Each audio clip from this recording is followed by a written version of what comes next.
Ya makanya parkir ibu, jangan begitu. Ya udah bapak turun, bapak turun. Ya makanya parkir, masa bapak turun. saya nggak bisa. Bapak turun. Belum bayar bu. Makanya parkir bu. Polisi menangkap seorang debt collector usai aksi nekatnya masuk ke dalam mobil dan mengancam pemilik kendaraan. Ya udah, kita kantor polisi. Kantor polisi. Kenapa?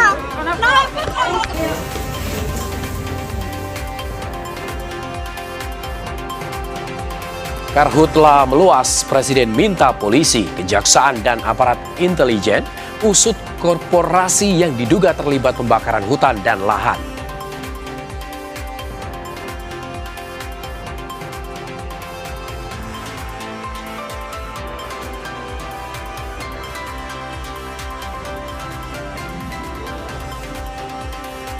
Kapal Adri 92 ke NTT jadi rumah sakit apung bantu menangani warga korban gempa.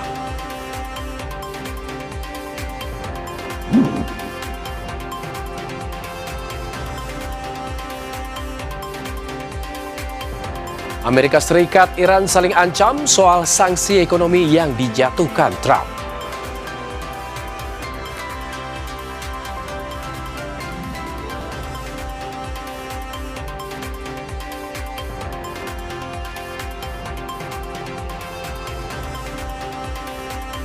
Pemilau butiran air terjun menyala di gelapnya malam pegunungan Xiangxi, Tiongkok Tengah, pikat wisatawan yang datang.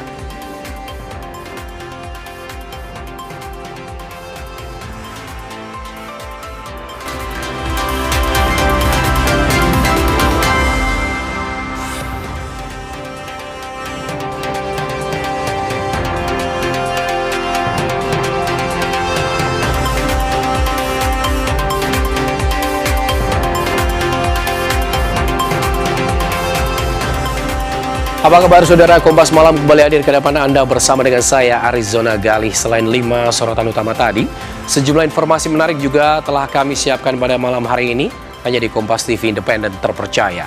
Kita langsung ke informasi pertama saudara. Polisi menangkap seorang debt collector dan menetapkannya sebagai tersangka usai aksi nekatnya masuk ke dalam mobil dan mengancam pemilik kendaraan. Udah bayar, Pak. Iya makanya parkir ibu, jangan begitu.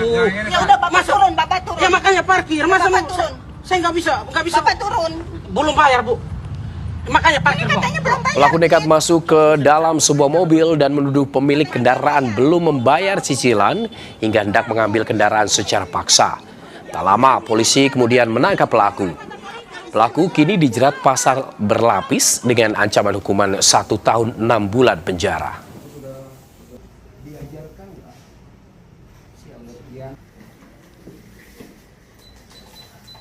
Kemudian dari pihak korban merasa ketakutan dengan adanya debt collector dalam mobil sehingga terus melajukan mobilnya.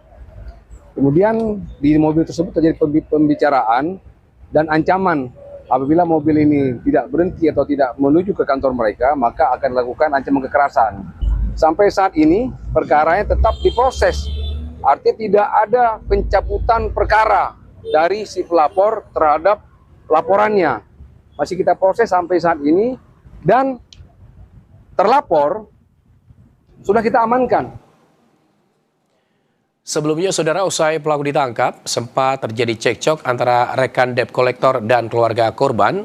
Ini terjadi di Polsek Cengkareng.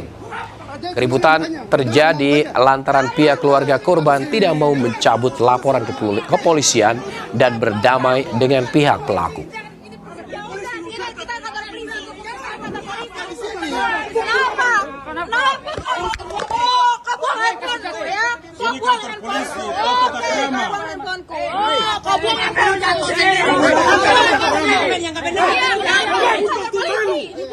Kita ke informasi berikutnya, saudara. Kebakaran menghanguskan 2 unit kontrakan di permukiman padat penduduk di kawasan Cakung, Jakarta Timur, Senin malam. 14 mobil pemadam diterjunkan. Situasi merah sudah merambat ke rumah. Api dengan cepat menghanguskan seluruh bangunan.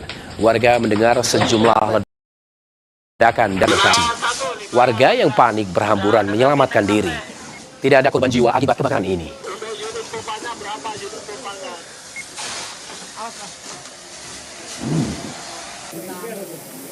Dugaan kami masih dalam penyelidikan ya, karena itu rumah nggak ada aliran listriknya, karena memang rumah itu kosong.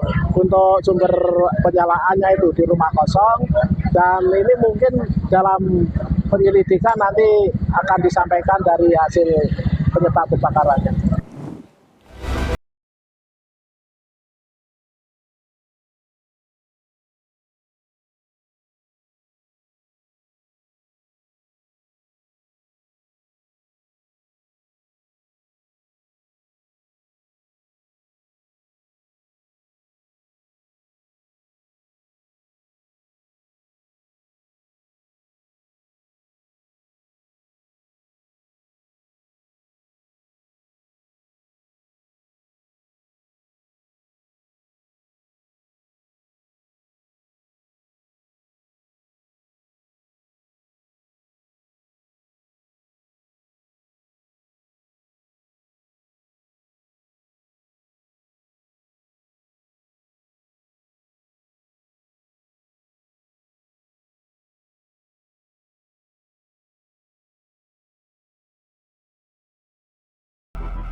Saudara, ratusan hektar hutan dan lahan gambut di wilayah Kerumutan Kabupaten Pelalawan Riau terbakar. Ratusan petugas diterjunkan untuk melakukan pemadaman.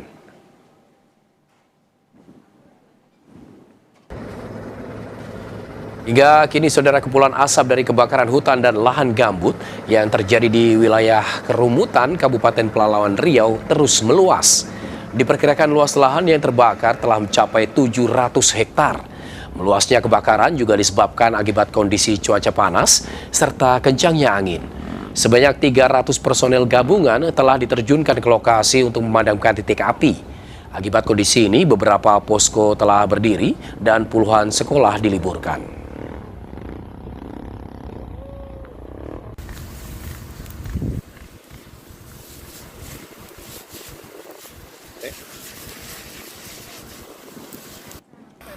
Selangi sampai tersumbat.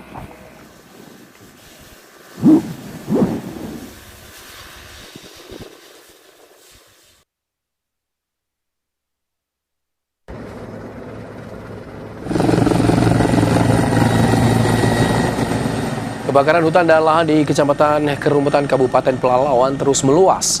Untuk memadamkan kebakaran hutan dan lahan di Kecamatan Kerumutan Kabupaten Pelalawan, Pemprov Riau telah menambah pasukan pemadam dari Satuan Polisi Pamung Praja. Tim Satgas Gabungan berjibaku melakukan pemadaman. Luas hutan dan lahan yang terbakar lebih dari 200 hektar. BPBD Riau menyiapkan 4 heli waterbombing untuk membantu mengatasi karhutla di Riau, seperti di Kabupaten Kampar dan Kabupaten Pelalawan. Selain heli waterbombing, tim Satgas Karhutla juga dilengkapi heli patroli dan pesawat.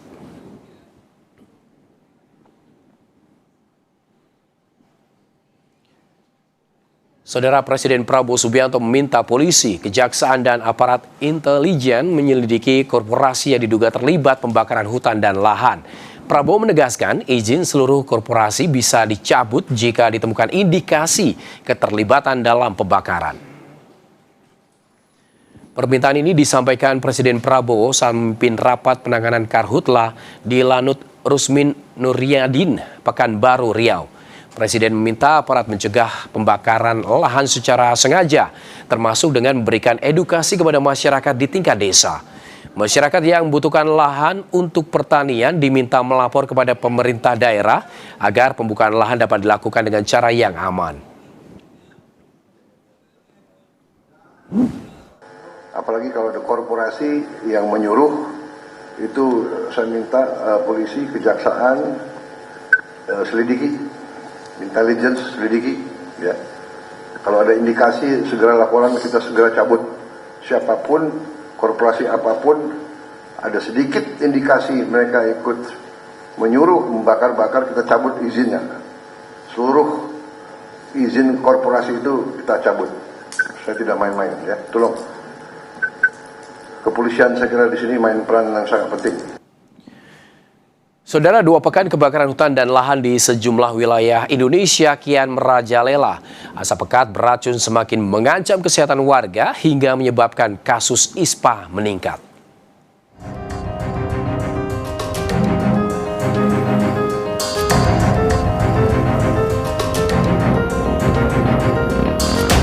Dua pekan sudah kasus karhutla merajalela di sejumlah wilayah di Indonesia.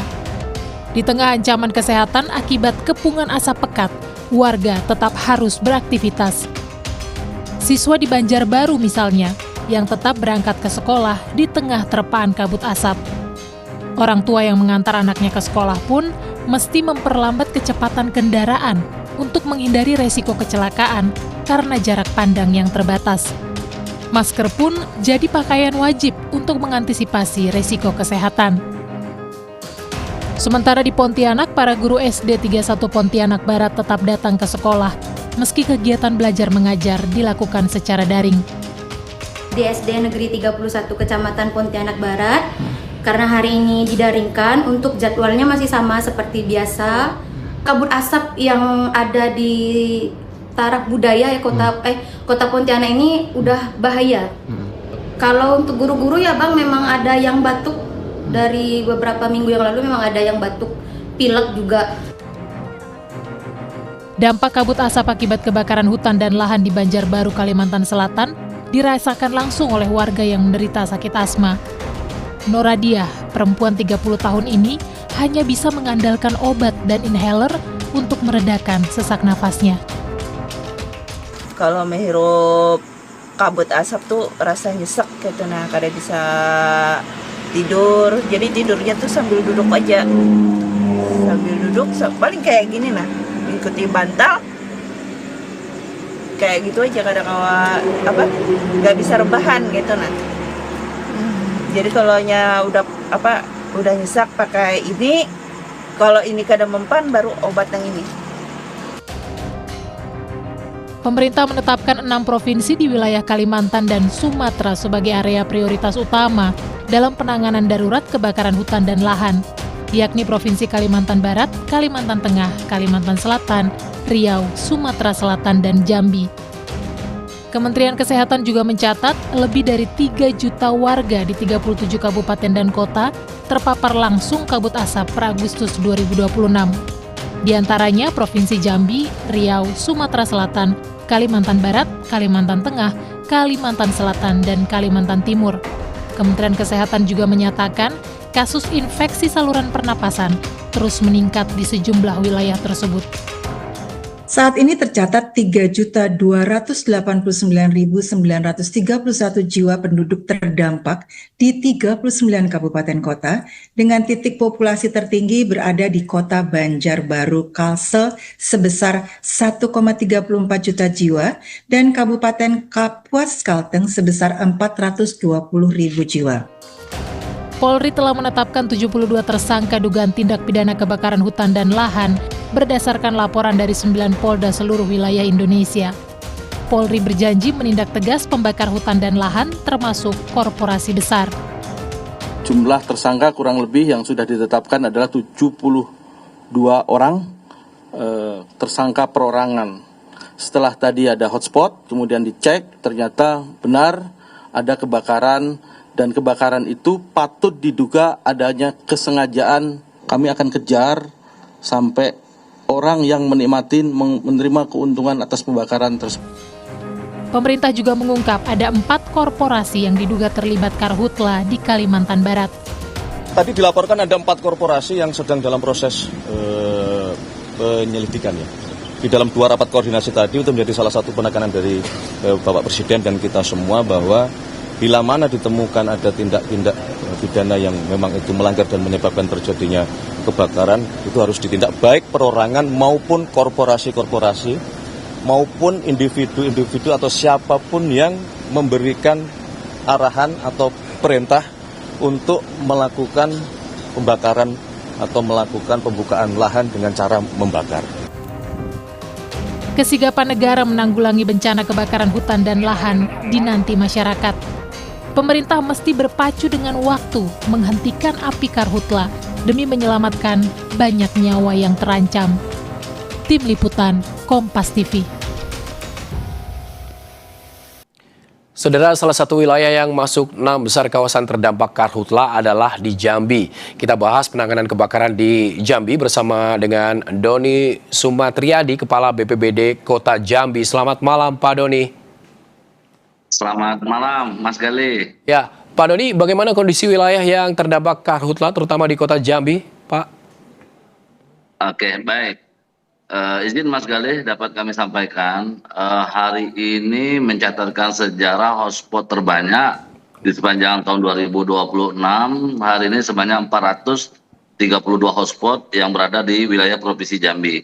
Untuk wilayah Kota Jambi sendiri sebenarnya tidak terlalu banyak kebakaran hutan dan lahan, tetapi ini banyak dari sumbangsi dari asap dari sekitar wilayah kabupaten di luar Kota Jambi. Namun dampak yang terjadi kebakaran-kebakaran di sekitar wilayah Kota Jambi mengakibatkan terjadinya ISPU yang meningkat, yang mengakibatkan terjadinya pasien-pasien khususnya masyarakat di Kota Jambi terinfeksi penyakit ISPA. Nah, saat ini dapat kami jelaskan bahwa pasien yang terkena ISPA itu jauh meningkat dibandingkan minggu-minggu lalu. Saat ini sebanyak 1.957 orang. Ya. Kemudian juga dapat kami sampaikan, Mas Gali, melalui kesempatan ini, tadi siang tingkat ISPU di Kota Jambi itu menyentuh di angka 209 dalam kategori sangat tidak sehat. Namun di malam hari ini sudah turun 177. Namun kita juga melihat bahwa kondisi di sekitar Kota Jambi, wilayah Kabupaten Muaro Jambi itu masih dalam status yang berbahaya, yang mungkin juga asap ini dapat mengarah ke wilayah Kota Jambi yang dikelilingi dari kabupaten-kabupaten yang banyak memiliki hotspot, begitu Mas Gali. Pak Doni, tadi Anda mengatakan bahwa memang terjadi kasus ISPA meningkat di wilayah Kota Jambi. Ini rata-rata mulai dari anak-anak, dewasa, lansia atau seperti apa, Pak? Lebih relatif ini kepada anak-anak. Kepada anak-anak. Terkait dengan kondisi ini, Pak, bagaimana penanganannya ke depan? Tadi informasi yang kami dapatkan bahwa Forum Koordinasi Pimpinan Daerah ini juga melakukan rapat koordinasi, salah satunya terkait dengan aktivitas anak-anak untuk belajar mengajar. Bagaimana hasilnya? Baik, Mas Gali, tadi siang telah dilaksanakan dipimpin oleh Bapak Wali Kota Jambi dalam rangka rapat koordinasi penanganan bencana kekeringan khususnya wilayah Kota Jambi bersama unsur Forkompimda, instansi terkait, para OPD, camat, lurah, FKUB, dan seluruh stakeholder yang ada di Kota Jambi. Salah satu kesimpulan dalam hasil rapat yang pertama, Bapak Wali Kota Jambi agar meningkatkan kembali terkait pengawasan khususnya hutan dan lahan yang berada sekitar wilayah Kota Jambi maupun di sekitaran perbatasan wilayah Kota Jambi. Itu yang pertama. Yang kedua adalah bagaimana untuk memenuhi kebutuhan air yang saat sekarang tingkat kebutuhan masyarakat Kota Jambi karena Sungai Batanghari juga yang menjadi bagian pasokan utama dari PDAM yang semakin berkurang. Nah, ini Bapak Wali Kota minta agar PDAM dan seluruh stakeholder dapat membantu bagaimana mendistribusikan air di 11 kecamatan yang ada di wilayah Kota Jambi. Kemudian juga terkait dengan anak-anak sekolah khususnya SD SMP yang menjadi peranan tugas daripada pemerintah kota kabupaten. Untuk ini akan dibuatkan surat edaran agar meliburkan dalam waktu seminggu ke depan sambil juga memantau situasi terkini terkait tingkat ISPU khususnya di wilayah Kota Jambi. Begitu Mas Gali. Baik, terima kasih Pak Doni Sumatriadi, Kepala BPBD Kota Jambi telah bergabung bersama kami di Kompas Malam. Terima kasih Pak. Terima kasih, sama-sama.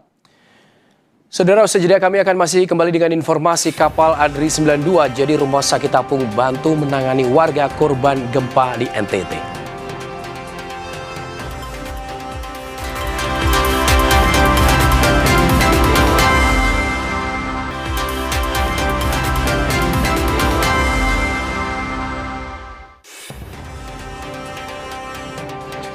Kembali di Kompas Malam, Saudara, Polres Sika mengevakuasi seorang korban bencana gempa di Pulau Palue dengan menggunakan helikopter.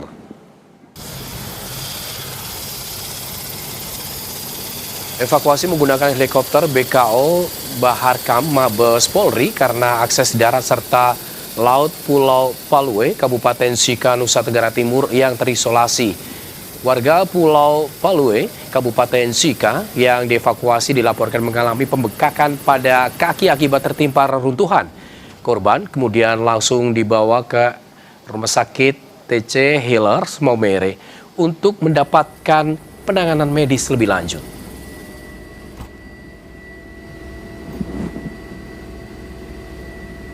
TNI Angkatan Darat mengirimkan kapal ADRI 92 ke Nusa Tenggara Timur. Selain bawa bantuan bagi korban bencana, kapal ini juga berfungsi sebagai rumah sakit terapung. Kapal logistik ADRI milik TNI Angkatan Darat bersandar di Pelabuhan Reo, Kabupaten Manggarai, Nusa Tenggara Timur. Selain mengangkut logistik bantuan bagi korban gempa Nusa Tenggara Timur, kapal ini juga berfungsi sebagai rumah sakit terapung. Sejumlah fasilitas perawatan medis hingga obat-obatan tersedia di kapal ini. Kehadiran kapal ADRI yang bisa jadi rumah sakit terapung ini diharapkan bisa membantu tenaga kesehatan yang mulai kelelahan menangani pasien di tenda darurat. Kapal ADRI ini yang merupakan juga fasilitas bantuan medis terutama yang mobile dari Angkatan Darat, kapal ADRI 92 ini. Kami mengawaki juga di sini dalam rangka ikut serta dalam menanggulangi, membantu korban yang terdampak di daerah wilayah bencana. Demikian. Jadi memang di fasilitas kapal ini juga kita dilengkapi beberapa tempat tidur dan beberapa fasilitas kesehatan untuk memeriksa terutama kondisi pertama pasien yang terdampak di sini. Semua keluhan kesehatan akan kita coba layani semua, baik dari itu penanganan pertama terutama pada pasien trauma ataupun pasien-pasien yang biasa terjadi di suatu komunitas atau komunal pada daerah bencana.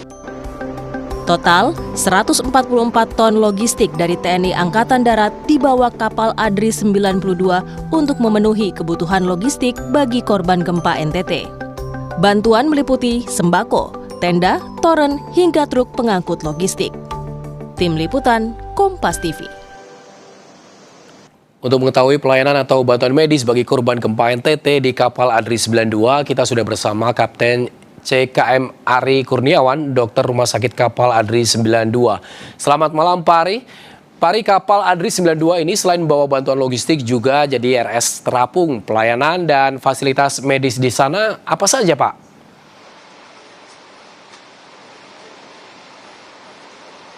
Baik, terima kasih Mas Gali. Sebelumnya kami memperkenalkan diri. Kami dari Tim Kesehatan Pusat Angkatan Darat atas instruksi Bapak Kasat yang diteruskan melalui Pusat Kesehatan Angkatan Darat. Kami terdiri dari 8 orang, terdiri dari 2 dokter, disertakan juga 6 rekan tenaga medis, perawat yang dilibatkan dalam program Bapak Kasat dalam rangka membantu penanggulangan bencana alam di Nusa Tenggara Timur pada tahun ini. Jadi untuk kemampuan kami sendiri di sini bersama dengan ADRI 92 bantuan medis, kami juga dibekali bekal kesehatan, obat-obatan, kemudian juga peralatan kesehatan terutama untuk penanganan pertama pada pasien-pasien yang terdampak di wilayah bencana maupun communal infection yang biasa terjadi di daerah bencana. Jadi kita juga melakukan pemeriksaan di semua bidang kesehatan, terutama untuk obat-obatan kita siap, kemudian perlengkapan medis lainnya juga kita siap. Untuk langkah selanjutnya juga kita sudah segera berkoordinasi dengan satuan ataupun fasilitas kesehatan terdekat di daerah terdampak bencana, baik itu dengan rumah sakit lapangan, dalam hal ini mungkin rumah sakit Ruteng, juga kita sudah berkoordinasi apabila dibutuhkan penanganan pasien-pasien di tingkat lanjutannya. Kita juga melakukan pemeriksaan pada pasien-pasien trauma yang alhamdulillah sampai saat ini kita tidak ada kendala untuk menanggulanginya. Apabila membutuhkan pemeriksaan lanjutan juga kita sudah bisa langsung arahkan karena kita sudah berkoordinasi juga. Begitu sampai kita langsung melakukan tindakan screening dan koordinasi dengan pusat pelayanan kesehatan setempat. Demikian. Pak Ari, ini kapal Adri 92 ini kapasitas pelayanan medisnya ini bisa sampai berapa pasien, Pak?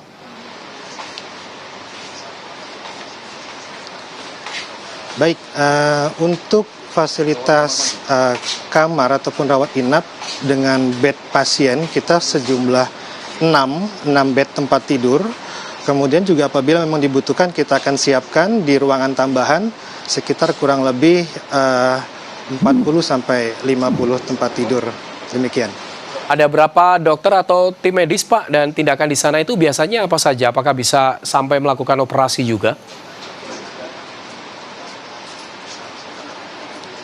Baik, terima kasih. Seperti sudah kami sampaikan di awal tadi, kami terdiri dari 2 dokter, saya dan Dr. Ferdinand, rekan kami dari RSPAD juga, beserta 6 kekuatan paramedis.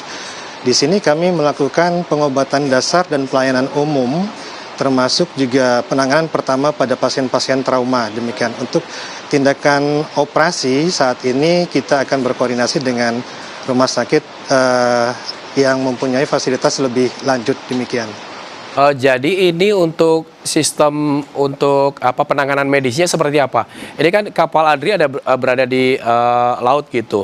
Lalu untuk pasien itu kan ada di darat, Pak. Sistemnya seperti apa? Apakah dokter dari kapal Adri 92 ini ke lapangan lalu membawa pasien itu ke kapal, ke rumah sakit kapal atau seperti apa, Pak?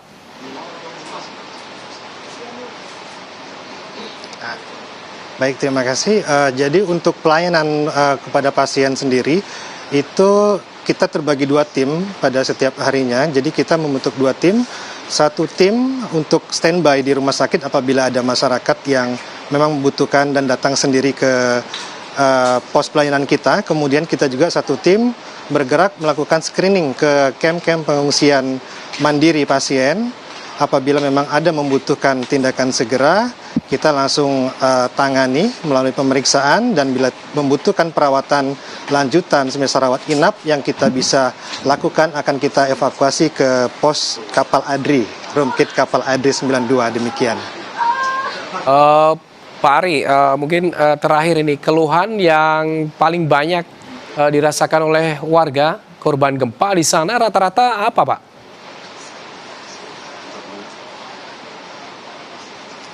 Untuk saat ini sesuai dengan yang kami peroleh di lapangan, baik dari laporan posko-posko, rekan-rekan puskesmas, kemudian rumah sakit terdekat, dalam ini ada rumah sakit Pratama Reo yang juga sudah ditempatkan para petugasnya di posko-posko pengungsian, beserta juga tim kesehatan dari Detesemen Kesehatan Wilayah kita dari Kupang di jajaran TNI Angkatan Darat. Saat ini yang terbanyak adalah selain trauma yang sudah kita tangani adalah mengenai saluran pencernaan dan pernafasan terutama, sehingga hasil kita screening di lapangan apabila ada terdapat keluhan demikian harus segera kita tangani dan kita evakuasi untuk penanganan lebih lanjut sehingga tidak terjadi penularan ke komunitas ataupun masyarakat lainnya. Demikian. Baik, terima kasih Kapten JKM Ari Kurniawan dan tim kesehatan Puskesat telah bergabung bersama kami di Kompas TV. Terima kasih, Pak. Saudara, Dana Kemanusiaan Kompas membuka dompet kemanusiaan untuk menampung bantuan pemirsa Kompas TV yang hendak meringankan derita korban gempa di Nusa Tenggara Timur. Bantuan dapat ditransfer ke rekening Yayasan Dana Kemanusiaan Kompas di rekening BCA dengan nomor 0123 021433 atau lewat kris dengan memindai kode QR di pojok kanan layar. Saudara, usai jeda kami akan masih kembali dengan informasi Amerika Serikat Iran saling ancam soal sanksi ekonomi yang dijatuhkan Trump.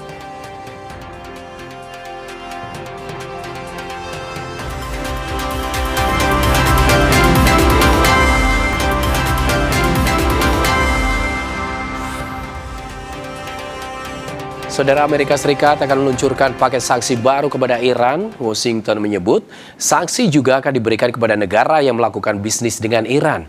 Iran balas balik akan memberikan sanksi kepada negara-negara yang ikut berpartisipasi dalam sanksi AS. Perang Amerika Serikat dan Iran memasuki babak baru. Kini ekonomi jadi medan pertempuran. Washington siap meluncurkan paket sanksi baru kepada Iran yang diklaim sebagai serangan finansial terbesar. Menteri Keuangan Amerika Serikat, Scott Bessent, sebelumnya keras menyatakan Iran akan menghadapi isolasi ekonomi terkoordinasi terbesar dalam sejarah dunia. Bessent mengancam akan menjatuhkan sanksi sekunder kepada negara-negara dan perusahaan yang melakukan bisnis dengan Iran. Economic pressure means that we are going to all of our allies, and this is going to be the greatest coordinated economic isolation in the history of the world. And if you insist on doing business with them, either transferring money, buying their oil, doing seaborne ship transfers, then the U.S. Treasury and the U.S. government, they will put its full might and force toward enforcing against you. Tegas, Iran memperingatkan negara-negara lain agar tidak berpartisipasi dalam perang ekonomi yang dikampanyekan Amerika Serikat.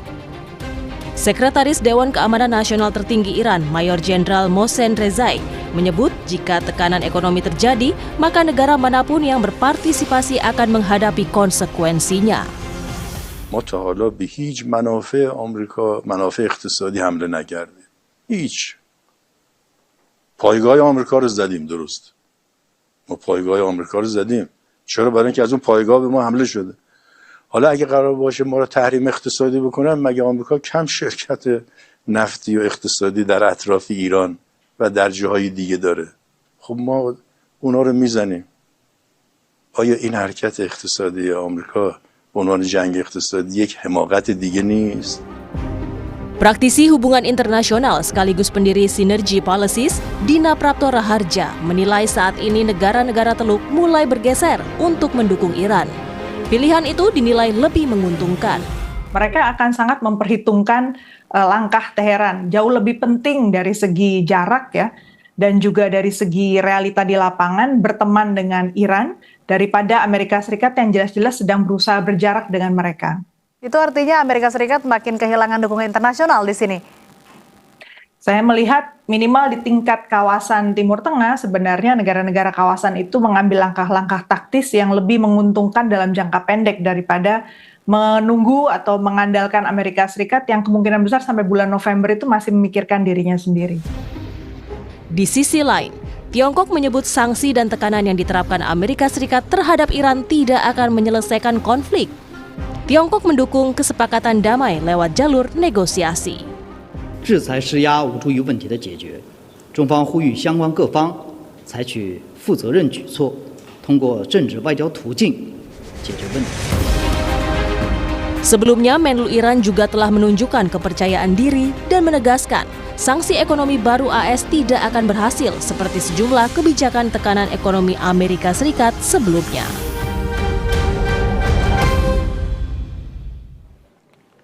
Iran saling ancam jelang pengumuman sanksi ekonomi oleh AS. Bagaimana respon negara sekutu maupun negara Teluk? Telah bergabung bersama kami pengamat Timur Tengah, Pak Hasibullah Satrawi. Selamat malam, Pak Satrawi.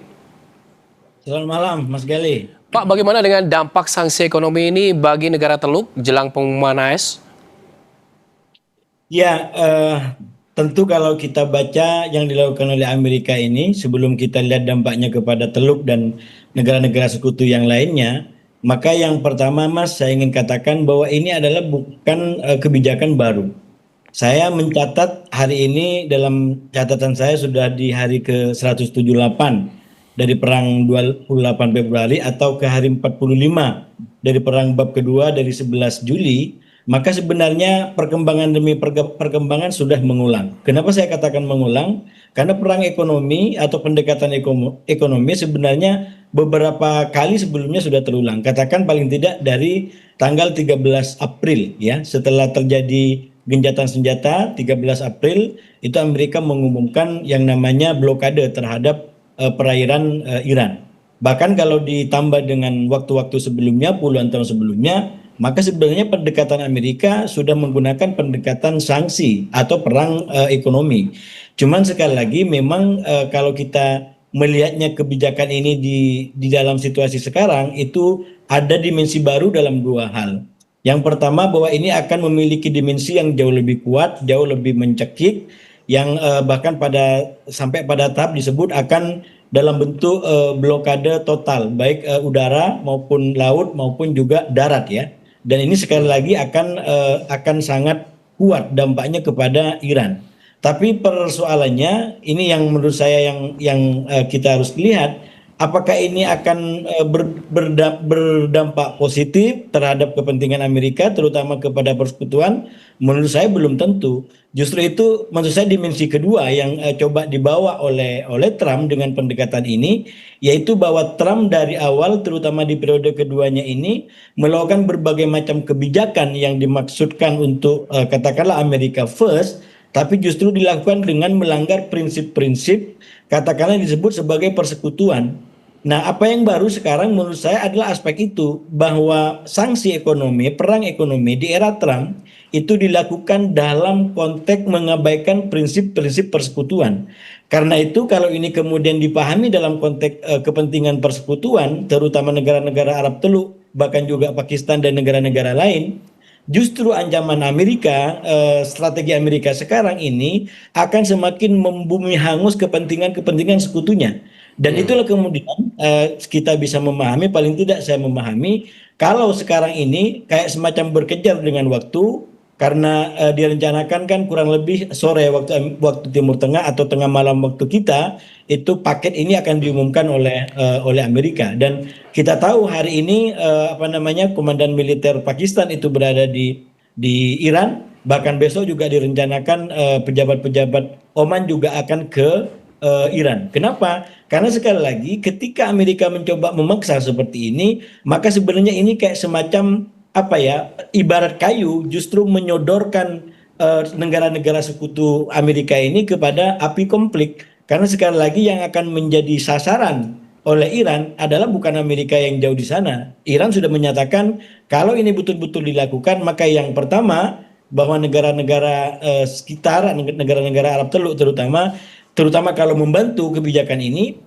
maka itu akan menjadi target yang sah atau dianggap sebagai musuh oleh Iran. Tapi jadi mungkin begini pertanyaannya Pak Zibuloh, ini mungkinkah Amerika Serikat seperti yang Anda katakan tadi akan melakukan blokade besar-besaran tidak hanya di laut, darat, tapi juga di udara. Ini kan yang akan terlibat bahkan negara-negara mitranya Iran sendiri, seperti salah satunya adalah Cina. Cina itu bermitra dengan Iran. Ketika ada blokade seperti itu dan ancaman Trump tadi juga akan melakukan sanksi kepada siapapun yang berbisnis dengan Iran, mungkinkah itu terjadi atau apakah ini akan dilawan juga dengan China atau Tiongkok? Saya menduga di level kebijakan Amerika itu bisa diambil, terutama kalau Iran tidak tidak mengalami kompromi dalam kebijakannya. Ini kan sekarang lagi diupayakan. Jadi lagi-lagi kalau dibaca dalam kebijakan Trump ini pola lama di mana gertakan maksimal dia gunakan agar Iran bisa kembali kepada perundingan. Sekarang ini kan yang membuat Amerika, saya sebut sebagai Amerika nervous, bukan Amerika first gitu ya. Karena sekali lagi kebijakan-kebijakannya tidak mampu membuat Iran kembali ke perundingan, bahkan kompromi dengan katakanlah memberikan sedikit kemenangan kepada Amerika. Ini kan sikap Iran sekarang betul-betul menutup celah sedikit pun kalau itu bisa diklaim oleh Amerika sebagai sebuah kemenangan. Karena itu dia tidak menemukan celah untuk kemudian bisa membawa sesuatu, mengklaim sesuatu sebagai persepsi kemenangan.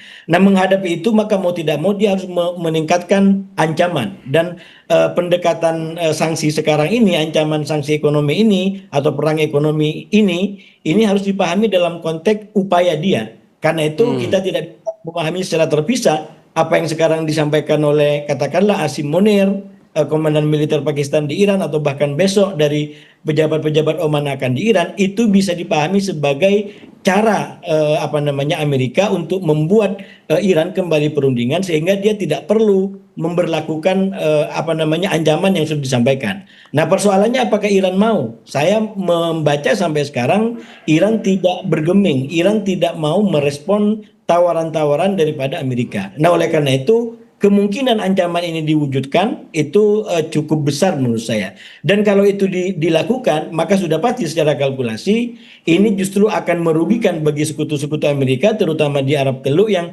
saya sampaikan dari awal ketika perang ini berkobar, yang paling dirugikan adalah Arab Teluk. Yang sebenarnya dari awal mereka tidak mau perang. Artinya begini, maaf saya potong, artinya begini Pak, jadi negara sekutu Iran ataupun sekutu AS ini juga akan mengikuti arahan AS Pak? Bukan mengikuti arahan, itu yang saya bilang strategi ini justru akan memanggang sekutu-sekutu ini. Sekutu Amerika terutama itu akan dipanggang oleh pendekatan ini. Kalau sekutu Iran, saya menduga malah dia akan backup Iran, maka dia akan mencoba melawan Amerika. Minimal kalau kita baca per hari ini pernyataan resmi daripada otoritas-otoritas Tiongkok yang justru mengatakan bahwa ini bukan solusi.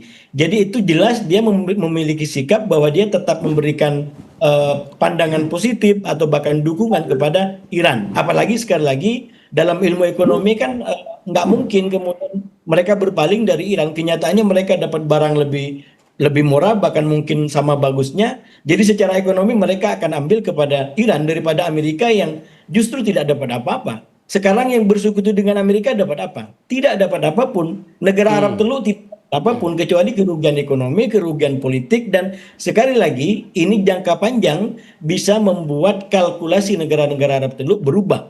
Walaupun kalau sekarang mungkin kita terlalu dini kalau ingin menyampaikan bahwa ini tidak akan menjauhi Iran. Saya membacanya skenario, berbagai macam skenario masih terbuka di Timur Tengah sampai hari ini. Berbagai macam skenario masih terus terbuka. Terima kasih pengamat Timur Tengah Pak Hasibullah Satrawi telah bergabung bersama kami di Kompas Malam. Terima kasih Pak. Selamat malam Mas Geli. Saudara, rekening milik Koordinator Aliansi Masyarakat Pati Bersatu yang berisi uang pribadi dan donasi aksi senilai lebih dari 80 juta rupiah diblokir menjelang demonstrasi di DPR. Selengkapnya usai jeda.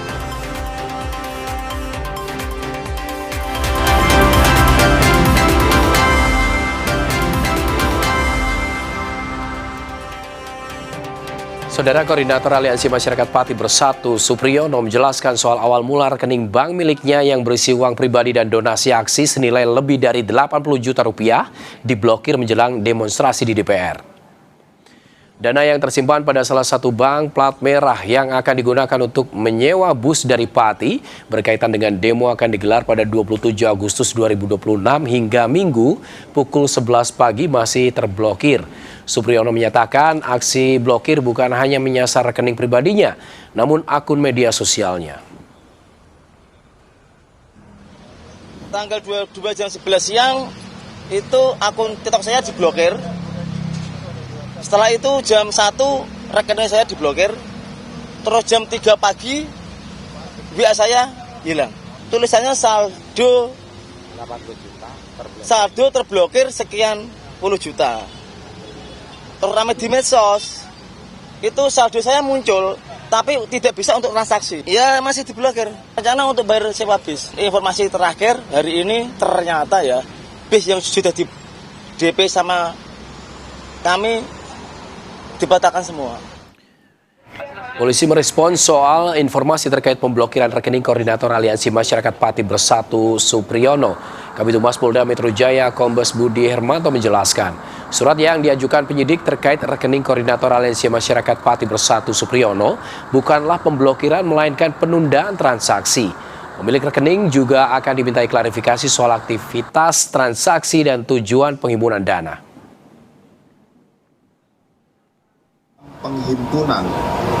Penghimpunan dana itu harus menggunakan izin terkait tentang badan usaha, bukan dilakukan oleh perorangan. Sehingga pada hari ini penyelidik sedang mengirimkan klarifikasi untuk bisa ditindaklanjuti penggalangan tersebut tujuannya untuk apa. Penyelidik juga berkoordinasi dengan pihak OJK dan Kementerian Sosial. Jadi kita meluruskan surat yang dikirimkan oleh penyelidik adalah pemberitahuan tentang rujukan permohonan penundaan transaksi, bukan pemblokiran. Melalui akun resmi di media sosial, Bank Mandiri buka suara soal rekening aktivis Pati yang diblokir jelang demo 27 Agustus. Bank Mandiri menjelaskan pemblokiran rekening merupakan tindak lanjut dari permintaan aparat penegak hukum dan dilakukan sesuai prosedur yang berlaku. Dapat kami sampaikan, Bank Mandiri mohon maaf atas ketidaknyamanan yang ditimbulkan kepada nasabah terkait pemblokiran rekening. Pemblokiran tersebut merupakan tindak lanjut atas permintaan aparat penegak hukum dan telah dilakukan sesuai prosedur serta ketentuan yang berlaku. Tulis pernyataan Bank Mandiri di akun Threads. Sementara Kepala PPATK Ivan Yustiavandana membantah melakukan pemblokiran rekening milik Koordinator Rekening Aliansi Masyarakat Pati Bersatu. Penyidik memiliki wewenang melakukan penundaan transaksi maupun pemblokiran rekening melalui Undang-Undang Nomor 8 Tahun 2010 tentang penanganan tindak pidana pencucian uang. Kepada Kompas TV, Kepala PPATK menyatakan PPATK tidak melakukan penghentian atas rekening AMPB. Penyidikan memiliki kewenangan. Penyidik bisa melakukan penundaan pakai Undang-Undang Nomor 8 Tahun 2010. Dengan undang-undang tindak pidana asalnya, masing-masing penyidik bisa melakukan pemblokiran. Saudara, kemilau butiran air terjun menyala di gelapnya malam pegunungan Shaanxi, Tiongkok Tengah, pikat wisatawan yang datang. Selengkapnya usai jeda.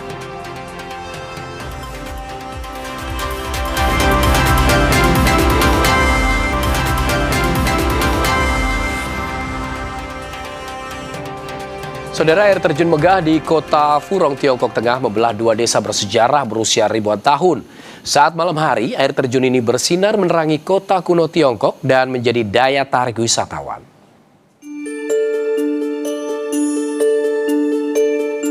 Kemilau butiran air terjun menyala di gelapnya malam pegunungan Shaanxi, kota Furong, Provinsi Henan, Tiongkok Tengah.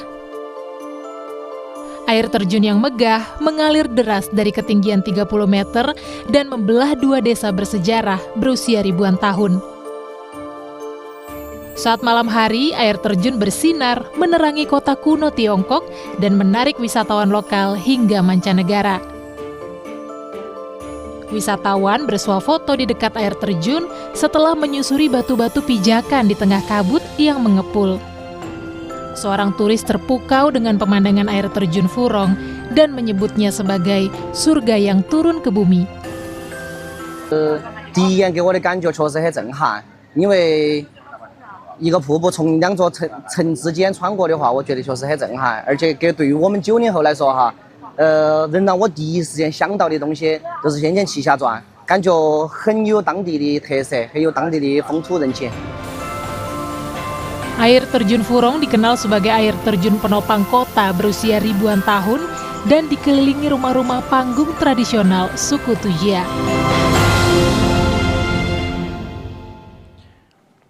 Saudara, Kompas TV Apps telah hadir di TV Android dan Tizen. Download sekarang juga dan tonton video-video premium dari kami, Kompas TV dan Kompas Gramedia.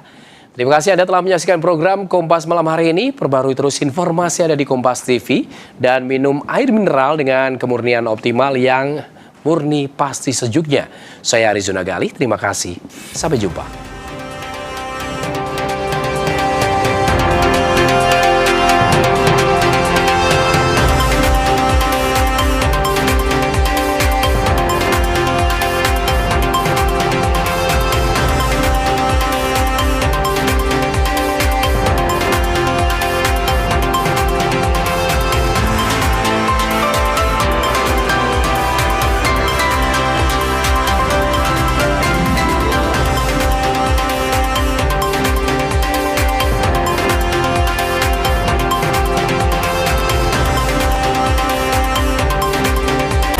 Terima kasih Anda telah menyaksikan Kompas Malam.